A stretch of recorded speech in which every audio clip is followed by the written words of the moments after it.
As the classroom buzzed with the typical pre-lecture chatter, a palpable shift in the atmosphere could be felt when the door creaked open. Standing there, outlined by the harsh fluorescent light of the corridor, was Alex Mercer, the new student from Earth, a planet now colloquially known as a Deathworld among the interstellar academic community. Alex's reputation had preceded him. Tales of Earth's perilous environment and its resilient inhabitants were common fodder at the Galactic Education Consortium. The room fell into an expectant hush, each student curious to witness this embodiment of survival from a world known for its extreme conditions. The instructor, a humanoid from the planet Cerulia with skin the shade of deep ocean and eyes like polished jet, gestured Alex to a seat. "Class, let's welcome Alex Mercer from Earth. He brings with him experiences from a world vastly different from ours." As Alex made his way to the empty seat at the back, whispers filled the room. His classmates were a collection of species from various gravity-rich and predator-laden planets, yet none had the notorious reputation of Earth. Once settled, Alex scanned the room, his gaze sharp and discerning. The various alien students returned his look, some with thinly veiled curiosity, others with undisguised awe. On Earth, being observant was more than a skill, it was a necessity. "Today, we will continue our discussions on survival strategies," the instructor announced, "but with a unique perspective from our new student. Alex, would you be willing to share some insights on Earth's environment and how you humans managed to thrive there?" Nodding, Alex stood, his voice steady and clear. "Earth, as some of you might know, is classified as a Class 12 death world. This means extreme environmental conditions, high predatory activity, and significant geological activities." A murmur ran through the class. A Class 12 was almost mythic. Most inhabited planets ranked between Class 2 and 5. "Survival on Earth doesn't just come down to fighting or evading predators," Alex continued, his tone even, as if discussing something as mundane as the weather. "It's about understanding and adapting to your environment.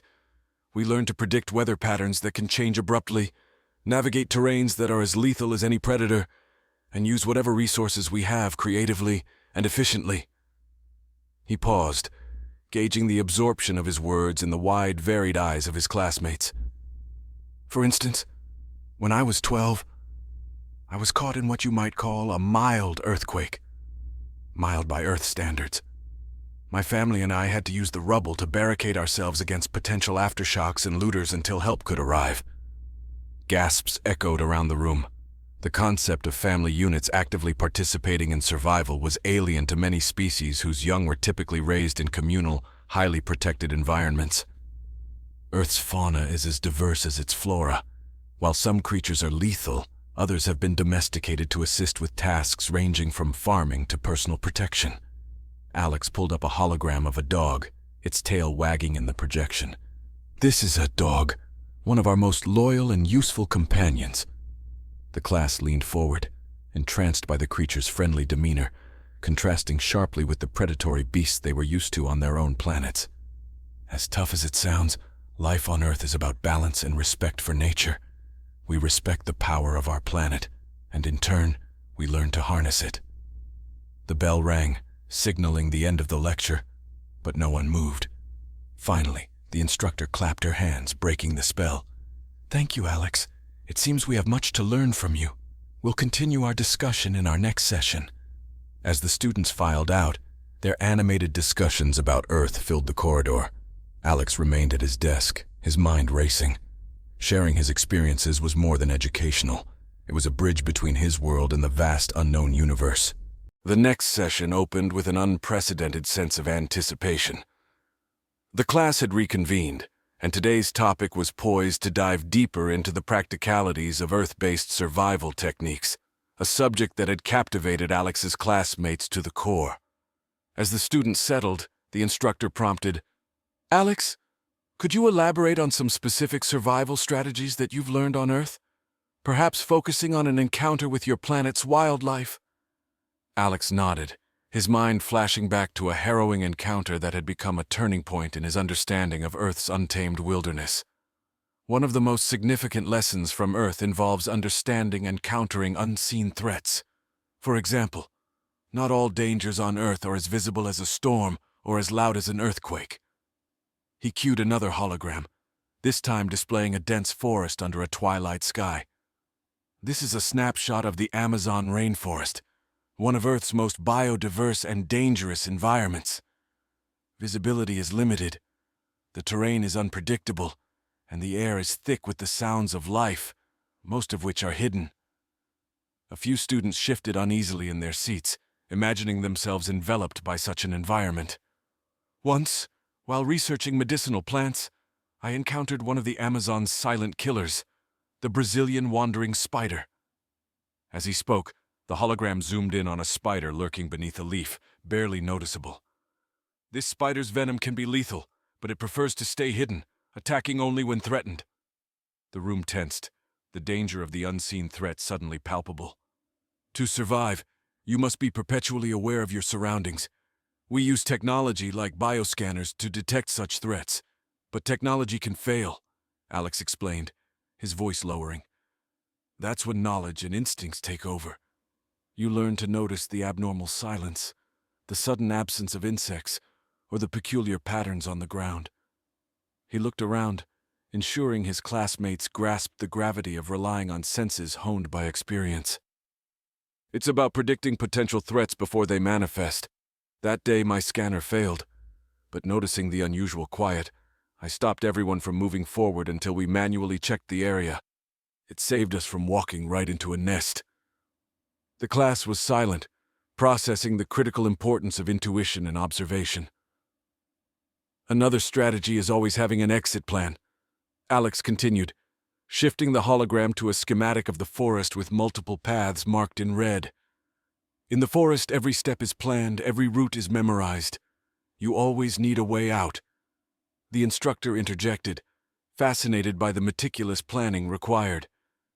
It seems Earth has taught you not only to survive, but to anticipate and strategize, much like in a game of chess.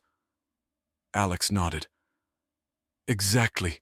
On Earth, every interaction with nature is a strategic move. You learn to think several steps ahead, to anticipate the actions of the environment and its creatures. As the session drew to a close, Alex's stories had not only unveiled the layers of Earth's demanding nature, but had also imparted a deeper understanding of survival that transcended the known measures. The respect for his home planet grew among the students, each now armed with the knowledge that the art of survival was much more profound than mere reaction. It was about foresight, strategy, and an unyielding respect for the natural world. The buzz of the previous sessions had only grown, and the classroom was charged with an electric curiosity as Alex prepared to delve into another aspect of Earth's relentless tests. Today's discussion was to focus on environmental adaptation, a subject that Alex had lived through intensely.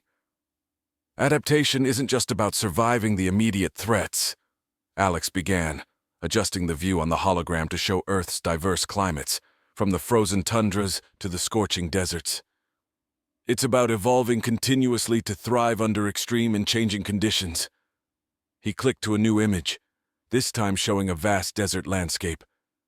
Let me take you to the Sahara Desert, one of the harshest environments Earth has to offer. Here, temperatures can soar to 58 degrees Celsius during the day and plummet at night. Survival is about mastering the art of adaptation. Alex's tone was didactic as he described his first expedition to the Sahara. On this trip, I learned one of the most crucial lessons: the importance of adapting your body and equipment to your environment. Water conservation techniques become not just useful, but vital. He displayed his modified survival gear, designed to minimize water loss and maximize efficiency. This gear is adapted from standard issue, but with alterations for high evaporation environments. For example, the suit recycles perspiration, and the outer layer reflects solar radiation to keep the body cool. A tentacled classmate from a water-rich planet raised a limb. How do you adapt mentally to such extremes? That's an excellent question, Alex acknowledged with a nod. Mental adaptation involves rigorous training and psychological preparation. We use simulations to expose ourselves to these conditions beforehand, building mental resilience. It's about conditioning yourself to face not just the physical challenges, but the psychological isolation and vastness of such a landscape. The discussion shifted as Alex brought up a time when a sandstorm had hit unexpectedly during a navigation trial. Sandstorms can reduce visibility to zero within seconds, blotting out the sun and disorienting even the most experienced traveler. He illustrated his point with a video clip from his helmet cam during the storm. The swirling sands were all-encompassing, the audio filled with the howl of the wind. In these moments, panic is your worst enemy. We're trained to remain calm, use our gear to create a makeshift shelter, and wait it out. The storm can be both a physical and a mental battle. To emphasize adaptation strategies, Alex shared insights into building temporary shelters using only the materials available in one's immediate surroundings. Using the sand itself, we can create barriers or insulation against the elements. It's about working with the environment, not against it.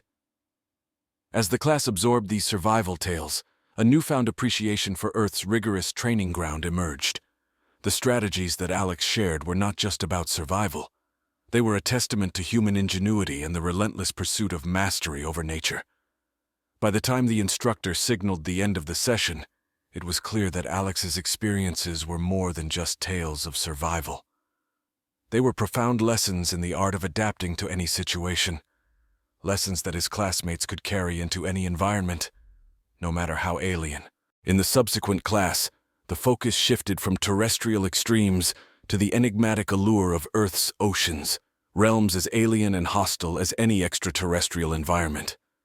Alex's new narrative began with the deep blue, a world beneath waves, where light dimmed and pressures crushed. Earth's oceans cover more than 70% of its surface, Alex started, projecting images of vast open water, teeming with life yet shadowed with mystery. Beneath these waves lies a frontier that is every bit as demanding and dangerous as our deserts and tundras. He switched the display to a submarine view, showing the murky depths of the Mariana Trench, the deepest part of the world's oceans. Here at over 10 kilometers below the water's surface, the pressure is immense, about 1,000 times the standard atmospheric pressure at sea level. The creatures here have adapted in ways that defy our understanding of life. A holographic squid, ghostly and elongated, appeared beside him, its body designed to withstand enormous pressure and scarce light. This is the giant squid, a creature of legend and science, elusive and fascinating. Its existence was once doubted by scientists, and yet, here it is, perfectly adapted to its harsh environment. Alex's account shifted to a personal anecdote, a dive he had participated in during a research expedition. Navigating a submersible in these depths requires not just technological prowess, but also a mental readiness to face the absolute unknown. The darkness is pervasive, a physical entity that envelops you. He described how, during the dive, their submersible's lights had flickered and momentarily gone out, plunging them into the oppressive, total darkness of the deep ocean. In those moments, you're not just a visitor. You become a part of the ocean's narrative. Every sound, every shift in the water tells a story. To study these creatures and their habitat, we use specialized equipment designed to operate under extreme pressures and minimal light. Our cameras and sensors are our eyes and ears, extending our senses where our human capabilities reach their limits. A student from a species native to gas giants, where visibility was perpetually low, inquired, "How do you prepare for such uncertainty, not knowing what you might encounter?" Alex nodded, acknowledging the complexity of the question. Preparation is about expecting the unexpected. Our training simulates emergency scenarios to condition us to react calmly and methodically. But it's also about respect. Respect for the power and mystery of the ocean. We enter these realms knowing we are not the masters there, but merely observers. He concluded with reflections on the significance of these explorations. Studying Earth's oceans teaches us about resilience and innovation. Life thrives in every corner of our planet, often in ways that challenge our understanding of biology and ecology. Each dive not only expands our knowledge but also our appreciation for life's adaptability. The session ended with the students left in awe, their minds racing with the possibilities of what lay hidden beneath the waves of their own worlds, waiting to be discovered.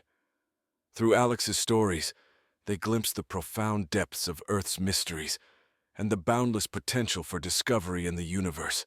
The class reconvened with eyes skyward metaphorically as Alex prepared to transition from the watery depths to the vast expanse of Earth's atmosphere. His stories now took to the air, exploring the complex interplay between Earth's weather systems and human endeavors to master the skies.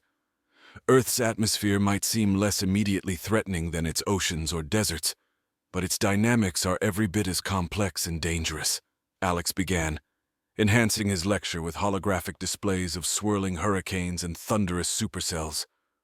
Weather on Earth can change rapidly, and its impact is felt across every aspect of human life.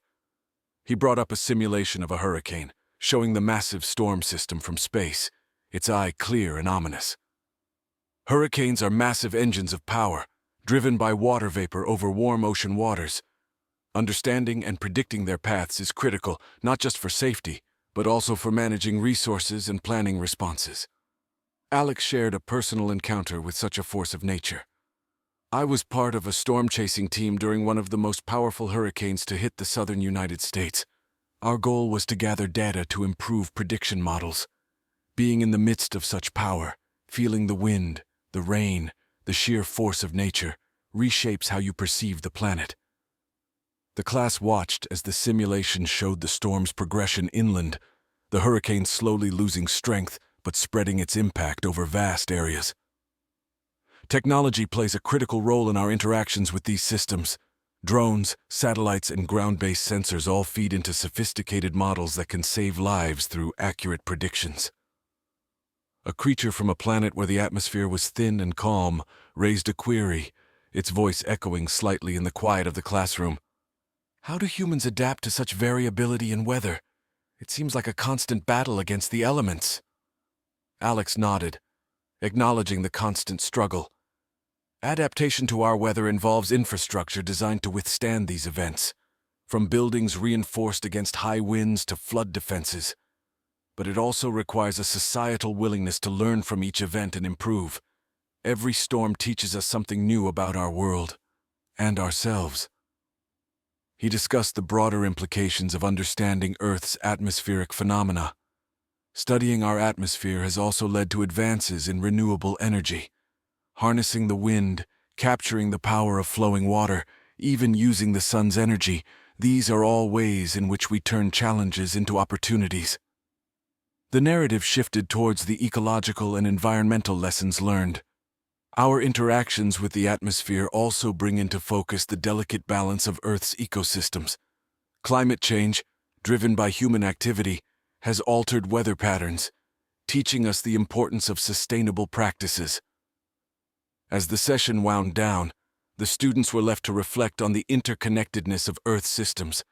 Alex's stories of the sky, of hurricanes, winds, and the human spirit offered a clear view of how life on Earth was a testament to resilience and innovation, a theme that resonated deeply with his interstellar classmates. In the final session, Alex aimed to weave together the narratives of Earth's challenging environments with the pivotal role of technology in human survival and advancement. The focus was on how Earthlings integrate technology not merely as a tool, but as an essential partner in navigating and protecting their world.